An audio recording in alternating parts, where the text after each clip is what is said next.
দুলীয়াজান বিধানসভা সমষ্টিৰ এটা একমাত্ৰ পুৰণা তেল ডিপু আছে VN সিং বুলি মই জানো। এতিয়া কোন আছে মই একো নাজানো, কিন্তু যোৱা 17 তাৰিখে তাত অনাকাংক্ষিতভাৱে এটা ঘটনা ঘটিল, যিটো মই ভিডিঅ'ৰ পৰা গম পালোঁ যে প্ৰায় 15-20 গৰাকীমান যুৱক গৈ তাত মেনেজাৰৰ ওপৰত আক্ৰমণ কৰিছে বা তেওঁলোকৰ মাৰপিট হৈছে। কি কথা আছে মই ইণ্টাৰনেট নাজানো। আৰু এই ভিডিঅ'টো পোৱাৰ লগে লগে মই জিলা প্ৰশাসনক জনালোঁ যে এনেকুৱা এটা ঘটনা ঘটি আছে পেট্ৰল পাম্পত, এইটো এক্সামিন কৰিব লাগে। মই ডিচিক জনাইছিলোঁ আৰু SP-ক জনাইছিলোঁ, আৰু বিষয়টো ইতিমধ্যে গম পাইছোঁ যে পুলিচে নিজাববীয়াকৈ ব্যৱস্থা লৈছে। আৰু মই আজি ডিচিক সাক্ষাৎ কৰি মই এটা অনুৰোধ জনাইছোঁ যে যিহেতু এটা জটিল বিষয়, আছুৰ প্ৰাক্তন সাধাৰণ সম্পাদক, তাত আৰ্চাৰো প্ৰাক্তন নেতাসকল জড়িত আছে বুলি কৈছে। মই কেইবাজনকো চিনি পাওঁ, গতিকে মই ভাবোঁ যে ইয়াৰ এটা মেজিষ্ট্ৰেট নিৰপেক্ষ তদন্ত হ'ব লাগে।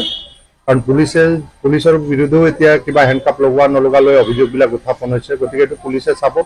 কিন্তু মই জিলা প্ৰশাসনৰ মুৰব্বী হিচাপে ডিচিক আজিয়ে মই তেওঁৰ অফিচত লগ কৰি এই কথাটো কৈ আছোঁ। মোৰ লগত আমাৰ মন্ত্ৰী প্ৰশান্ত ফুকন ডাঙৰীয়াও আছিলে, তেওঁকো অৱগত কৰিছোঁ। কাৰণ এনেকৈ অবাঞ্ছিত ঘটনাবিলাক আমাৰ সমাজৰ কাৰণে ভাল লক্ষণ নহয়।